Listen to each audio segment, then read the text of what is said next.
Imaginez ceci, Donald Trump, l'homme qui avait juré de prendre le contrôle du Groenland, recule maintenant, cédant à la pression internationale tout en clamant une victoire. Mais pourquoi cela arrive-t-il maintenant? Qu'est-ce qui a changé? Et surtout, pourquoi devriez-vous vous en soucier? Dans un retournement de situation dramatique, il parle maintenant d'un accord infini, mais les détails, ils sont introuvables.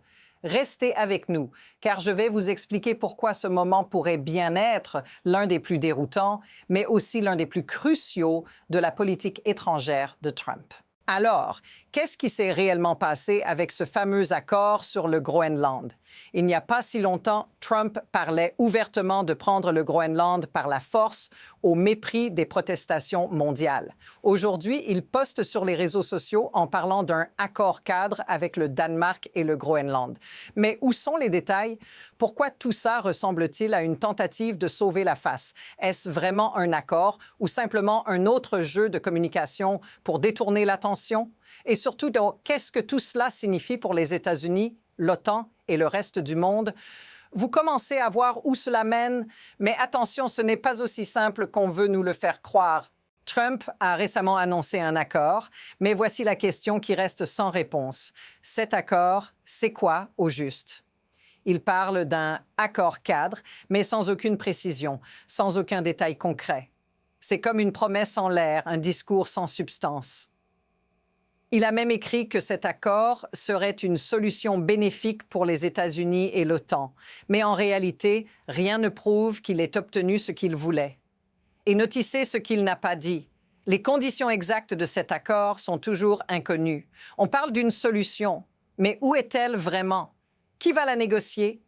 Et pourquoi l'énoncer comme une grande victoire si les détails sont inexistants? Cela n'a pas de sens. Mais regardez bien comment Trump manipule cette situation. C'est là où tout bascule. Ces annonces vides ne sont qu'une couverture pour des erreurs politiques plus graves. Mais attendez, ce n'est pas tout. Ce que Trump a commencé avec des menaces directes, il le termine maintenant avec des déclarations encore plus confuses.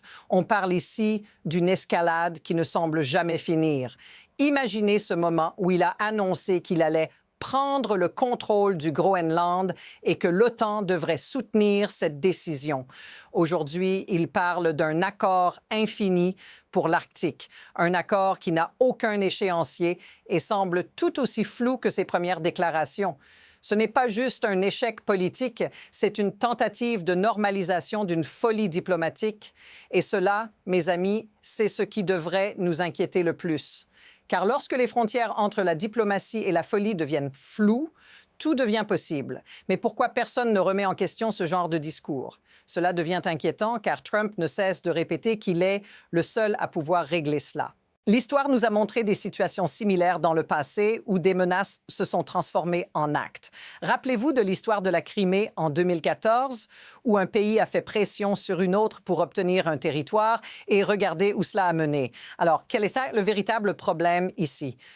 Si l'on examine de plus près ce que Trump a dit, il est évident qu'il y a une grande contradiction. D'un côté, il annonce un accord infini pour l'Arctique, mais de l'autre, il persiste à vouloir acquérir le Groenland, comme il l'a répété à plusieurs reprises. C'est là que ça devient encore plus déroutant. Si cet accord était vraiment en faveur des États-Unis, pourquoi ne pas en partager les détails clairs? Pourquoi parler de long terme et d'infini sans aucune échéance précise? Et là, tout bascule. La vérité, c'est qu'aucune partie ne sait vraiment ce que cet accord implique. Est-ce une victoire pour Trump ou une tentative désespérée de récupérer la face? Les contradictions sont frappantes. Il veut la souveraineté totale du Groenland, mais il accepte maintenant un accord infini sans aucun contrôle direct.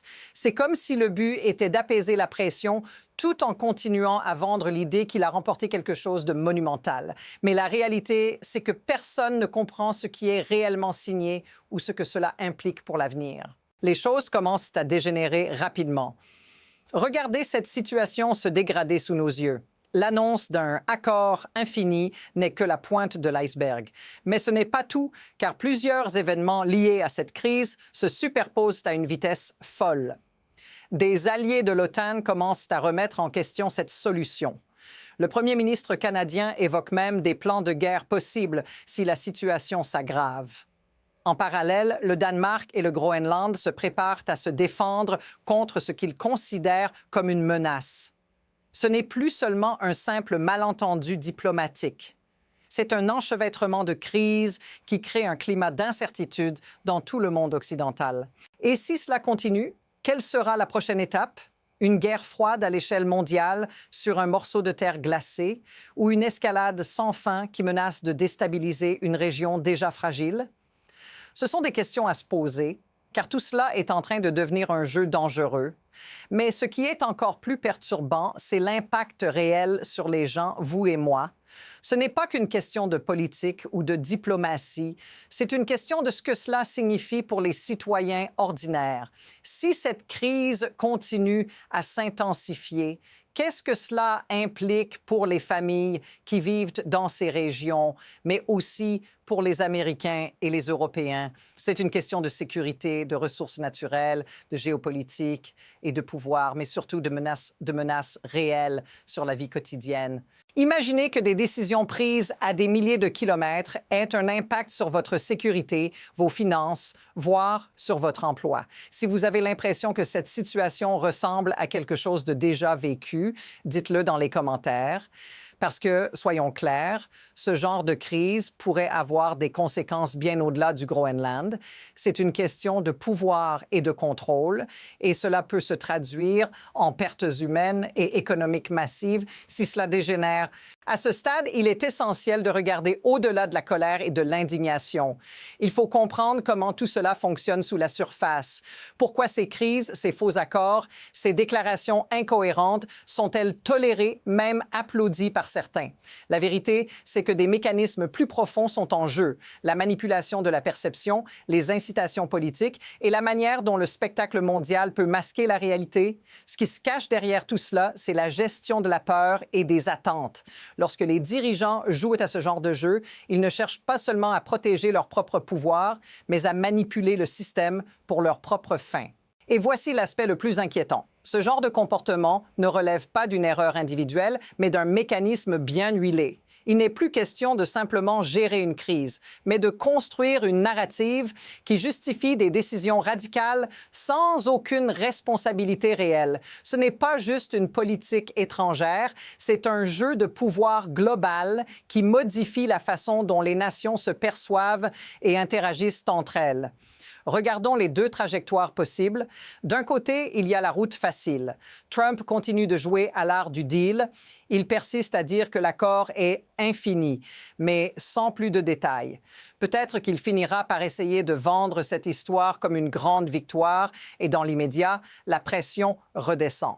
Mais en dessous de la surface, rien n'est vraiment réglé. Le Groenland et l'Arctique restent des zones d'intérêt stratégique et ces vagues de tension ne vont pas disparaître.